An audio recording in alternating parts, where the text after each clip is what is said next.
कितने संतोष वर्मा को तुम मारोगे, कितने संतोष वर्मा को तुम जलाओगे, कितने संतोष वर्मा को तुम निकल जाओगे। अब हर घर से एक संतोष वर्मा निकलेगा। एक परिवार में एक व्यक्ति को आरक्षण मिलना चाहिए, जब तक कि मेरे बेटे को कोई ब्राह्मण अपनी बेटी दान नहीं करते। भाई कौन सिविल जज बना देगा हमारे बच्चों को? ये कौन सा आरक्षण है, ये कौन सा नियम है, और ये कौन कर रहा है? नमस्कार, मैं हूं ब्रजेंद्र मिश्रा, आप देख रहे हैं न्यूज़ ट्रैप ऑनलाइन।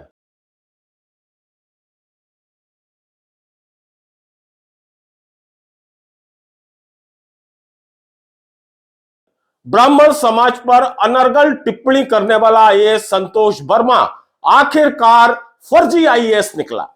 सरकार की जांच में यह खुलासा हो गया कि यह फर्जी आईएएस बना था।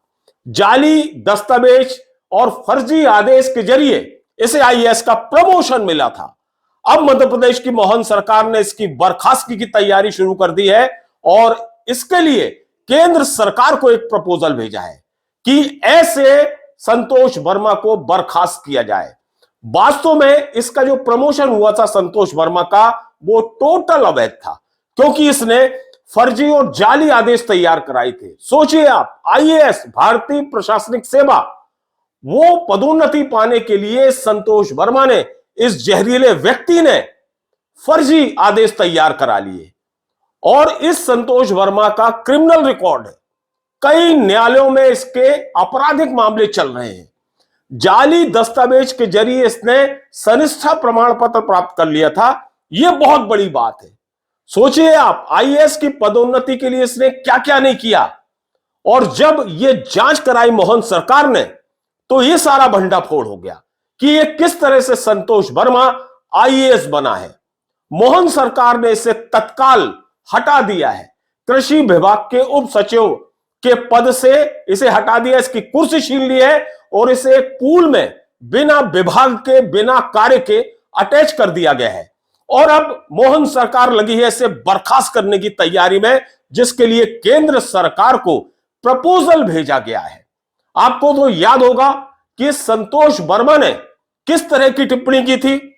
इसने कहा था कि जब तक मेरे बेटे को कोई ब्राह्मण अपनी लड़की नहीं दे देता, तब तक आरक्षण मिलना चाहिए। एक परिवार में एक व्यक्ति को आरक्षण मिलना चाहिए, जब तक कि मेरे बेटे को कोई ब्राह्मण अपनी बेटी दान नहीं करते या उसका संबंध नहीं बना, केवल आर्थिक आधार के।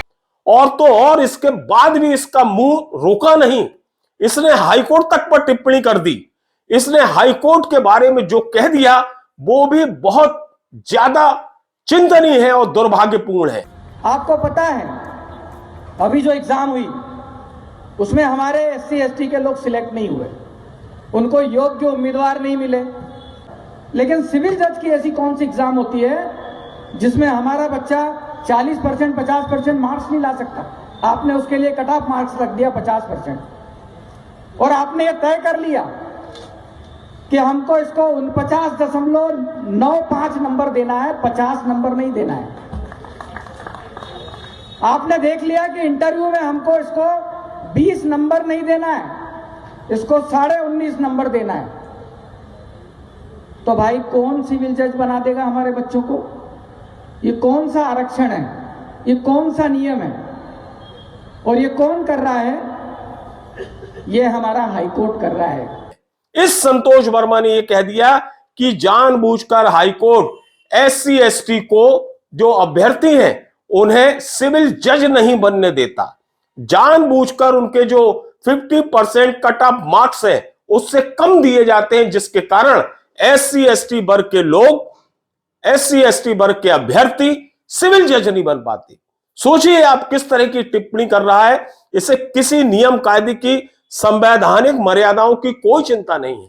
इसी वजह से हमने पिछले एपिसोड में आपको बताया था कि यह वास्तव में आईएएस क्या, ये तो पियून के पद के लायक तक नहीं है इस तरह का, क्योंकि इसमें कोई गंभीरता नहीं है और इसका जो जुबान है वो कुछ भी बोलने के लिए जैसे स्वतंत्र है, कुछ भी बोल देती है। इसे कोई भी ध्यान नहीं है कि इस पद पर है और क्या ठप्पा इसके साथ लगा हुआ है। और तो और इसने यूपी के जो सांसद है चंद्रशेखर, उनके बयान को दोहरा दिया था। कितने संतोष वर्मा को तुम मारोगे, कितने संतोष वर्मा को तुम जलाओगे, कितने संतोष वर्मा को तुम निकल जाओगे। अब हर घर से एक संतोष वर्मा निकलेगा। और बयान को यह दोहरा दिया था कि कितने संतोष वर्मा को मारोगे, घर घर संतोष वर्मा निकलेंगे। सोचिए, इस तरह की ये जहरीली और नफरती बात करने वाला ये संतोष वर्मा ये आईएएस की कुर्सी पर बैठा था। ये कितना बड़ा दुर्भाग्य है। बहरहाल जब ये मामला उठा और मामला मचा, तब डॉक्टर मोहन यादव ने इस पूरे मामले की सामान्य प्रशासन विभाग जीएडी से जांच कराई और जांच में यह खुलासा हो गया कि वास्तव में ये तो संतोष वर्मा फर्जी तरीके से आईएएस बना है। इसने तो फर्जी और जाली आदेश तैयार करा के यह प्रमोशन पा लिया है, जबकि इसका क्रिमिनल रिकॉर्ड है। जाली दस्तावेजों के जरिए इसने सनिष्ठा प्रमाण पत्र तक प्राप्त कर लिया है, हालांकि इसकी अभी जांच चल रही है। अब हम आपको एक बार फिर से सुनवा देते हैं कि इसने किस तरह की बेहुदा टिप्पणी ब्राह्मण समाज के प्रति की थी, जिसके कारण पूरा विप्र समुदाय आग बबूला हो गया था। जरा एक बार सुन जरूर लीजिए। एक परिवार में एक व्यक्ति को आरक्षण मिलना चाहिए जब तक कि मेरे बेटे को कोई ब्राह्मण अपनी बेटी दान नहीं करते या उससे उसका संबंध नहीं बनाते, केवल आर्थिक आधार के। अब संतोष वर्मा के खिलाफ तो मोहन सरकार एक्शन में आ गई और एक्शन शुरू हो गए और आने वाले समय में इसे बर्खास्तगी जैसी कार्यवाही का भी सामना करना पड़ेगा और ये संतोष वर्मा बर्खास्त होगा। लेकिन सबसे बड़ी बात यह और सबसे बड़ा सवाल यह है कि आखिर इस संतोष वर्मा को आईएएस की पदोन्नति देने के लिए कौन जिम्मेवार है? क्या आंख मूंद कर भारत सरकार में आईएएस बनाए जाते हैं? वो अधिकारी क्या करते हैं जो पदोन्नति देते हैं? फर्जी दस्तावेज और जो भी नकली दस्तावेज होते हैं उनकी जांच क्यों नहीं होती?